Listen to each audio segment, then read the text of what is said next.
Caitlin Clark is everywhere, selling out arenas, doubling TV ratings, and becoming the face of women's basketball overnight. But inside WNBA locker rooms, she's getting the coldest welcome since ice baths. Despite her massive fan base, many players have kept her at arm's length, refusing to hype her up or even acknowledge her impact publicly. It's not just quiet, it's calculated. Massive outside love, icy internal silence.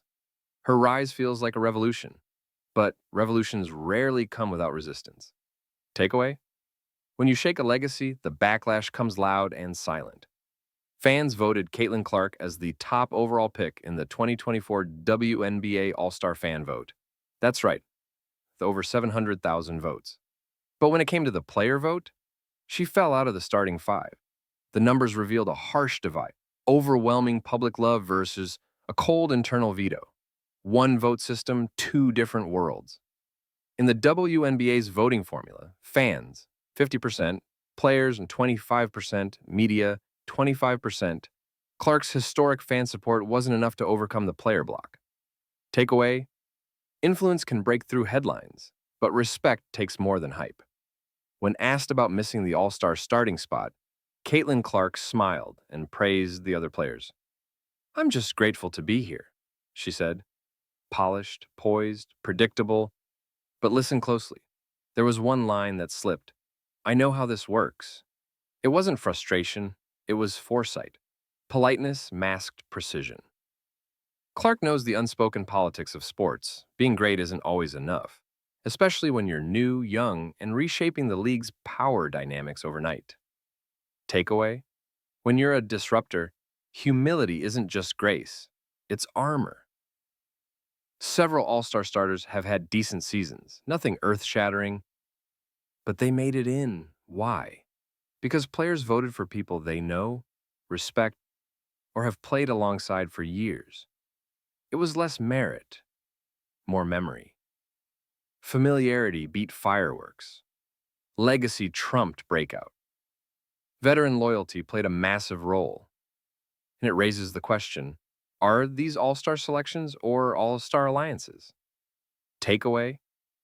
Don't expect a fair shot in a room full of gatekeepers. Caitlin Clark didn't just enter the league. She stormed into it. Her presence is a cultural quake, and the aftershocks are hitting players who built this league brick by brick. For many vets, her meteoric rise feels like a skip-the-line pass. That doesn't sit well. It's not personal, and it's generational. Traditions clashing with transformation. This is the new school versus old school battle the WNBA never wanted televised. The rules are being rewritten in real time, and not everyone agreed to the edit. Takeaway? If you rise fast, expect resistance from those still climbing. Clark signed an $8 million Nike deal before dribbling a WNBA ball. She outshines entire franchises in media coverage, and that's exactly the problem. She's become bigger than the league that drafted her. Too famous. Too fast. Spotlight sparks shadows. Even veterans feel eclipsed. One minute you're the face of a team, the next, you're background in a Clark highlight reel. That breeds resentment. Takeaway? In any industry, meteoric success often ignites silent rivalry. Before Clark ever stepped onto a WNBA court, legend Diana Taurasi issued a cryptic warning on national TV. Reality's gonna hit. At the time, it sounded like veteran advice. Now, it echoes like prophecy. Clark's All-Star snub wasn't just a vote, it was a message. You're not there yet. Experience is the currency. Fame doesn't pay here. Warnings often come wrapped in smiles. Taurasi, who's seen stars rise and fall, likely knew this moment was coming. And she wasn't alone. Takeaway? In elite circles, warnings aren't to discourage, they're to prepare. Here's what makes the All-Star game unusual. The coaches select the reserves.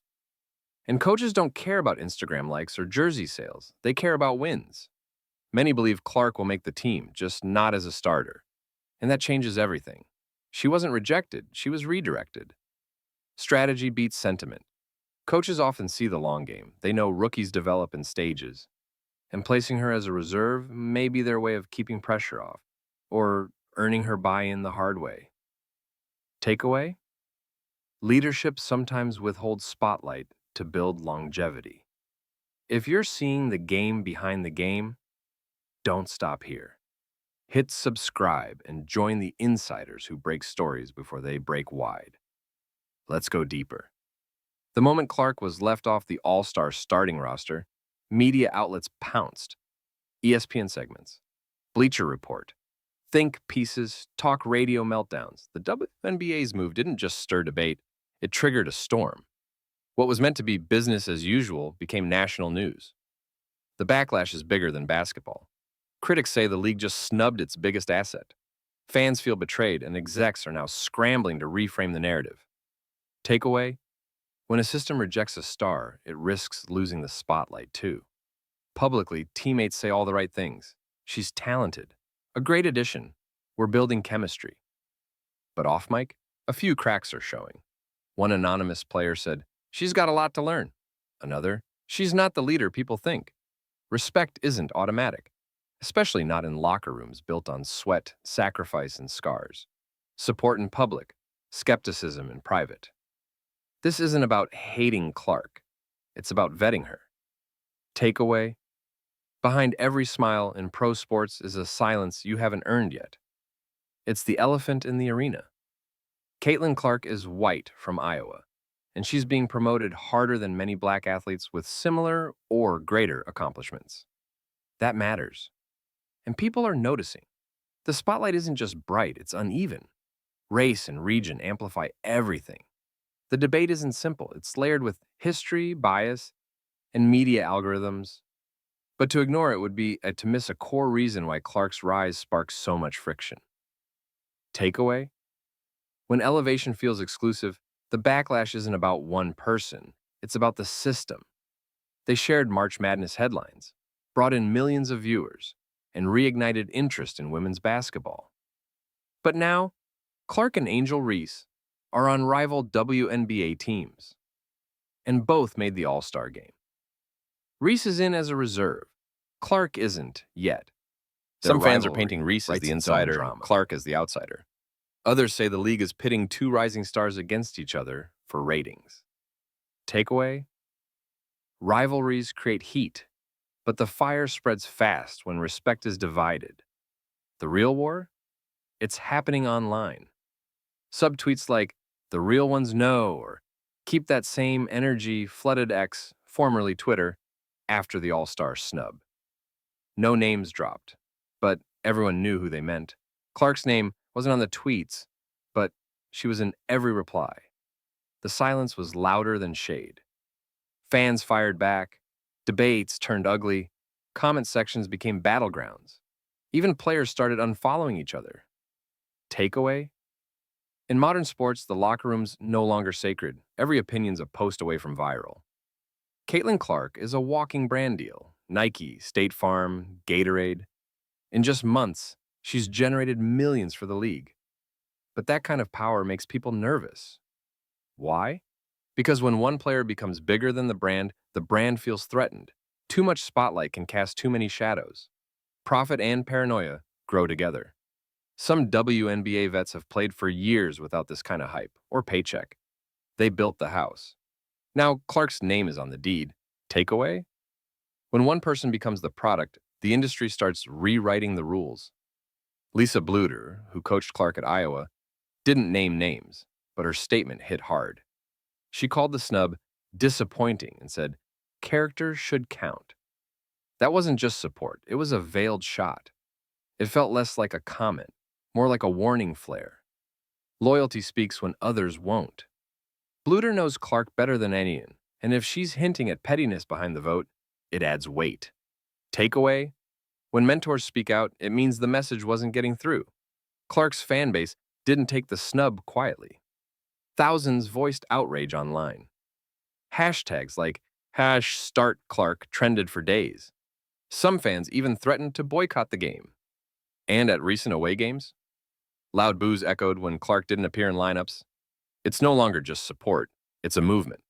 When fans mobilize, leagues listen. Merch sales, ticket surges, and online traffic are all tied to Clark's name.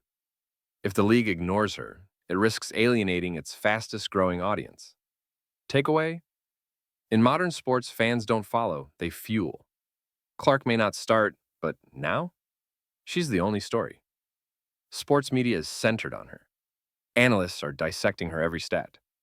Even rival players are responding to questions about her snub, not their own selection. Her omission became her elevation.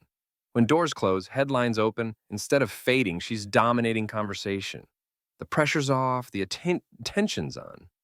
And if she drops a breakout performance as a reserve, it rewrites the entire narrative.